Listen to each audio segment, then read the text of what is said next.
അത്യുന്നതങ്ങളിൽ ദൈവത്തിന് മഹത്വം, ഭൂമിയിൽ ദൈവപ്രസാദമുള്ള മനുഷ്യർക്ക് സമാധാനം എന്നുള്ള അലാഖമാരുടെ ഗാനം ഒരിക്കൽ കൂടി ദിഗന്ധങ്ങൾ ഏറ്റുവാങ്ങുകയാണ്. മഞ്ഞണിഞ്ഞു നിൽക്കുന്ന പലസ്തീനിൽ മരതകം ചാർത്തുന്ന ബേത്ലഹേമിൽ വൈക്കോൽ കൊണ്ട് പരവതാനി വിരിച്ച ഒരു പുൽക്കൂട്ടിൽ 2000 വർഷങ്ങൾക്ക് മുൻപ് പിറന്നു വീണ ഉണ്ണി യേശുവിൻ്റെ തിരുപ്പിറവിയെ ആഗോള സമൂഹത്തോടൊപ്പം നാം ഒരിക്കൽ കൂടി ഓർക്കുകയും പാടി സ്തുതിക്കുകയും ചെയ്യുന്ന സന്ദർഭമാണല്ലോ ഇത്. എന്താണ് ക്രിസ്മസ് നമുക്ക് നൽകുന്നതായുള്ള സന്ദേശം? ഒന്ന്, സ്വയം പരിമിതപ്പെടുത്തുന്ന ദൈവകൃപയുടെ അനുഭവമാണ് ക്രിസ്മസ് നമുക്ക് നൽകുന്നത്. God left his heavenly abode and entered into the human limitations in order to take us from where we are to the place where we should be. സ്വർഗത്തിലെ സകല മഹിമകളെയും വെടിഞ്ഞ് താണവസ്ഥയിൽ മനുഷ്യരോടൊപ്പം മനുഷ്യരിൽ ഒരുവനായി തീർന്ന ഉണ്ണി യേശുവിൻ്റെ തിരുജന്മത്തെ നാം നന്ദിയോടുകൂടി ഓർക്കുകയും പാടി സ്തുതിക്കുകയും ചെയ്യുന്നു. ഗുരു നിത്യ ചൈതന്യേതി എന്ന ഹിന്ദുമത പണ്ഡിതൻ വർഷങ്ങൾക്ക് മുൻപ് മലങ്കര സഭാ താരകയിൽ ക്രിസ്മസ് സന്ദേശം ആവശ്യപ്പെട്ടതനുസരിച്ച് എഴുതിയപ്പോൾ അദ്ദേഹം അതിനും കുറച്ച് വർഷങ്ങൾക്ക് മുൻപുള്ള പ്രത്യേക ഒരു അനുഭവം ഓർത്ത് അതിൽ രേഖപ്പെടുത്തിയുണ്ടായി. ഇംഗ്ലണ്ടിലെ വെസ്റ്റ്മിൻസ്റ്റർ ആബിലെ ആംഗ്ലിക്കൻ ദേവാലയത്തിൽ ഡിസംബർ 24 രാത്രിയിലെ ക്രിസ്മസ് കരോൾ സർവീസിൽ അദ്ദേഹവും തൻ്റെ കൂട്ടുകാരനും കൂടി പോയി സംബന്ധിച്ചു. വലിയ ദേവാലയം, മനോഹരമായിട്ടുള്ള കൊത്തുപണികൾ ഉള്ള ദേവാലയം, നല്ല ക്രമീകൃതമായിട്ട് അത് അലങ്കരിച്ചിട്ടുണ്ട്. നല്ല കായിക സംഘങ്ങൾ, മ്യൂസിക്കൽ ഇൻസ്ട്രുമെൻസ് ഉണ്ട്. നല്ല സന്ദേശം ലഭിച്ചു. ഇതെല്ലാം കഴിഞ്ഞ് യതിയും കൂട്ടുകാരനും കൂടി ക്രിസ്മസ് ഡിന്നറിന് വേണ്ടി പോയത് ഒരു പാവപ്പെട്ട വിധവയായിട്ടുള്ള സ്ത്രീ താമസിക്കുന്ന ഭവനത്തിലേക്കാണ്. ഈ വിധവയായിട്ടുള്ള സ്ത്രീ തൻ്റെ ശോഷിച്ച കരങ്ങൾ കൊണ്ട് ഉണ്ടാക്കി വെച്ചതായുള്ള ഭക്ഷണം അതിൽ പങ്കുചേരുന്നതിന് മുൻപ് ഉണ്ണി യേശുവിൻ്റെ രൂപം വെച്ചിരിക്കുന്ന സ്ഥാനത്ത് ഒരു ചെറിയ മെഴുകിയ നാളം കത്തിച്ച് നാട്ടി ഒരു നിമിഷം നമ്രശിരസ്കരായി നിന്ന ശേഷമാണ് ആ ഡിന്നറിൽ അവർ പങ്കുചേർന്നത്. അവർ അവിടെ നിന്ന് മടങ്ങിപ്പോയി. വർഷങ്ങൾ കഴിഞ്ഞ് മലങ്കര സഭാധാരയിൽ ക്രിസ്മസ് സന്ദേശം എഴുതുവാൻ ആവശ്യപ്പെട്ടപ്പോൾ അദ്ദേഹം തൻ്റെ അനുഭവം രേഖപ്പെടുത്തിക്കൊണ്ട് പറഞ്ഞു, ഇംഗ്ലണ്ടിലെ വെസ്റ്റ്മിൻസ്റ്റർ ആബിയിലെ ആംഗ്ലിക്കൻ ദേവാലയത്തിലെ അതിമനോഹരമായിട്ടുള്ള കളർ ബൾബുകളൊക്കെയും എന്നിൽ കെട്ടടങ്ങി. എന്നാൽ ആ പാവപ്പെട്ട വൃദ്ധയായിട്ടുള്ള സ്ത്രീ കൊളുത്തിയ ചെറിയ മെഴുകിയ നാളം ഇന്നും എൻ്റെ ഹൃദയത്തിൽ ഒരു തീജ്വാലയായിട്ട് ആളിക്കത്തുന്നു. ചെറിയ കാര്യങ്ങളിൽ വലിയ സാധ്യതകളെ കണ്ടെത്തുവാൻ സാധിക്കുന്നത് ആർക്കാണ്?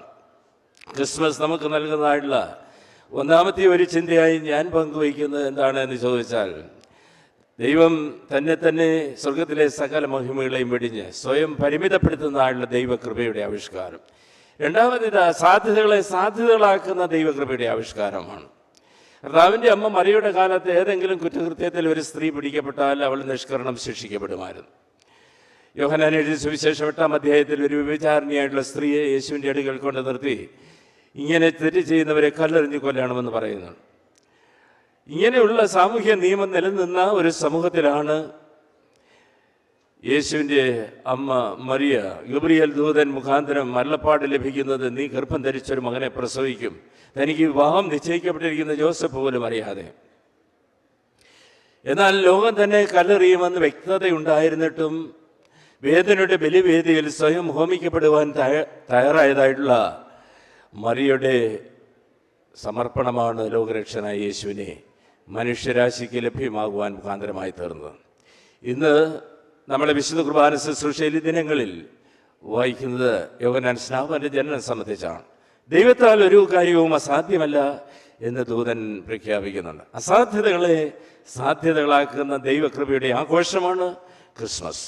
മൂന്നാമത്, ഏറ്റവും ശ്രേഷ്ഠമായതിനെ പങ്കുവയ്ക്കുന്ന ദൈവകൃപ.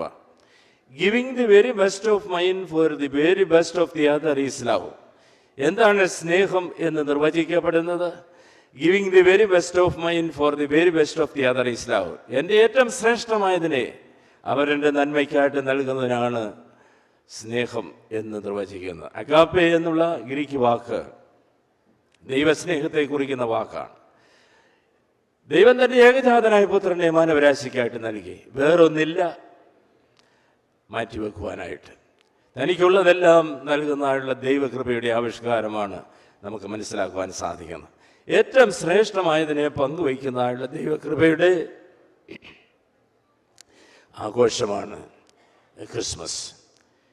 ലോക വിശ്വോത്തര സാഹിത്യകൃതികളിൽ മുൻപന്തിയിൽ നിൽക്കുന്ന ഏണസ്റ്റ് ഹെമിംഗ്വേയുടെ കിഴവനും കടലും, അതോടൊപ്പം തന്നെ പൗലോ കൊയ്ലോയുടെ ആൽക്കമിസ്റ്റ്, ഈ രണ്ട് കൃതികളിലും ഒരേ കഥാപാത്രം സാന്റിയാഗോ.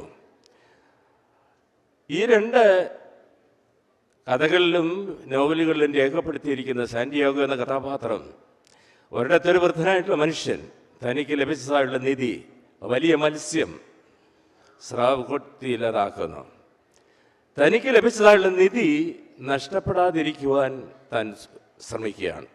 അഹോരാത്രം പണിയെടുക്കുകയാണ്. തൻ്റെ ശക്തി മുഴുവൻ അതിനുവേണ്ടി ഉപയോഗിക്കുകയാണ്, തനിക്ക് ലഭിച്ചതായുള്ള നിധി നഷ്ടപ്പെടാതിരിക്കുവാൻ. എന്നാൽ പൗലോ കൊയ്ലോയുടെ ആൽക്കമിസ്റ്റിൽ നിധി അന്വേഷിക്കുന്ന ഒരു ചെറുപ്പക്കാരനെ കുറിച്ച് പറയുന്നുണ്ട്. പിതാവ് പറഞ്ഞതനുസരിച്ച് നിധി അന്വേഷിക്കുകയാണ്, ആജീവനാന്തം നിധി തേടിപ്പോകുന്നതായുള്ള മനുഷ്യൻ. അവസാനം ഈ നിധി തന്നിൽ തന്നെയുണ്ട് എന്ന് മനസ്സിലാക്കുകയാണ്. ഈ വിശ്വോത്തര കൃതികൾ ഓർമ്മിപ്പിക്കുന്നത് നിധി നമ്മിൽ തന്നെയാണ്. ഓരോ വർഷത്തിൻ്റെ അവസാന മാസത്തിൽ അഡ്വൻറ്റ് സീസൺ, അതോടൊപ്പം കടന്നു വരുന്ന ക്രിസ്മസ്, അത് നമ്മെ ഓർമ്മപ്പെടുത്തുന്നത് യേശുക്രിസ്തു എന്ന വിലമതിക്കാനാവാത്തതായിട്ടുള്ള നിധി നമ്മിൽ തന്നെയുണ്ട്. ആ നിധി അന്വേഷിച്ച് കണ്ടെത്തുന്നതിനപ്പുറമായി കൂടുതൽ കർത്താവിൽ വിലയപ്പെടുവാനായിട്ട് നമുക്ക് സാധിക്കുക എന്നുള്ളത് പ്രധാനമാണ്. ദൈവത്തിൻ്റെ ഈ ലോകത്തെക്കുറിച്ചുള്ള വിചാരപ്പെടലാണ് ക്രിസ്തുവിൽ ശരീരധാരണം ചെയ്തു. ദൈവത്തിൻ്റെ നന്മയിലേക്കുള്ള പ്രയാണമാണ് ജീവിതത്തിൻ്റെ അഥവാ സഞ്ചാരം എന്ന് പറയുന്നത്. ദൈവിക നന്മയിലേക്കുള്ള the ultimate goodness is God. ആ ദൈവിക നന്മയിലേക്കുള്ള പ്രയാണത്തെയാണ് ജീവിതമെന്ന് പറയുന്നത്. ഓരോ ക്രിസ്മസ് കാലയളവും പുതുവർഷത്തിലേക്ക് പ്രവേശിക്കുന്നതിന് മുൻപ് നാം ആഘോഷിക്കുമ്പോൾ ദൈവത്തിൻ്റെ നന്മയോടൊപ്പം എത്താനുള്ള സഞ്ചാരമായി നമ്മുടെ ജീവിതങ്ങൾ തീരട്ടെ എന്ന് ഞാൻ പ്രാർത്ഥിക്കുകയും ആശംസിക്കുകയും ചെയ്യുന്നു. യേശുക്രിസ്തുവിൻ്റെ ജനനം നമ്മിൽ കൂടി നാം ജീവിക്കുന്ന സമൂഹത്തിലും യാഥാർത്ഥ്യമായി തീരുവാൻ ഈ വർഷത്തെ പ്രത്യേകിച്ച് ഈ പുൽക്കോട്ടിൽ പൂക്കാല ക്രമീകരണത്തിൽ നാം വന്നു ചേർന്ന് മനോഹരമായിട്ടുള്ള ഗാനങ്ങൾ, പാഠഭാഗങ്ങൾ, സന്ദേശം കേൾക്കുന്നതിലൂടെ ഇടയായി തരട്ടെ എന്ന് പ്രാർത്ഥിച്ചുകൊണ്ട് എല്ലാവർക്കും സന്തോഷകരമായുള്ള അനുഗ്രഹകരമായിട്ടുള്ള മംഗളകരമായിട്ടുള്ള ക്രിസ്മസ് ആശംസിച്ചുകൊണ്ട് വാക്കുകൾ നിർത്തുന്നു. ദൈവം നമ്മെ അനുഗ്രഹിക്കട്ടെ.